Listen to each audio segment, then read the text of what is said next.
কাজ করো। এই যে মেন্দা বানতেছি, কি লাগাবো এই জায়গায়? বড়ই লাগাবো। এই সিস্টেমটা কি রকম আসলে কি করতেছো তুই বলো একটু আমারে। এই যে মাটি ভরতাছি আর উপরে। এই সাইডের যেটা এটা কি কাঁচামাটি? হ্যাঁ ও এটা ওই পাইকে দিয়ে উঠাইছো না? হ্যাঁ আচ্ছা এটা দিয়ে মেদা করছো আর ভিতরে দাও কি শুকনা মাটি? হ্যাঁ, এটা দিয়ে তারপরে এইটার উপরে গাছ রোপণ করব। তো এই বিটায় টোটাল কতগুলো এরকম মেন্দা তৈরি করছো? প্রায় 1-150। 1-1.5-এর মতো।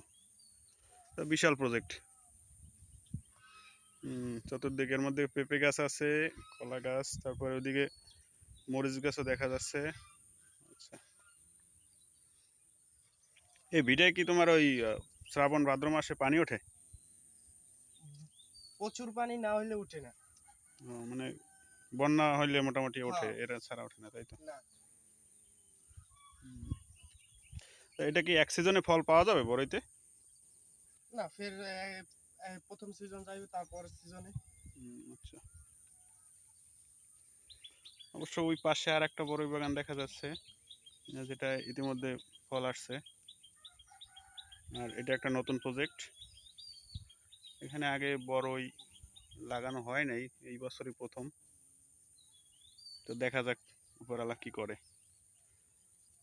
সবাই ভালো থাকুন আর দেখতে থাকুন, পরবর্তী আপডেট জানানো হবে এখানে কি রকম কি হইতেছে না হইতেছে।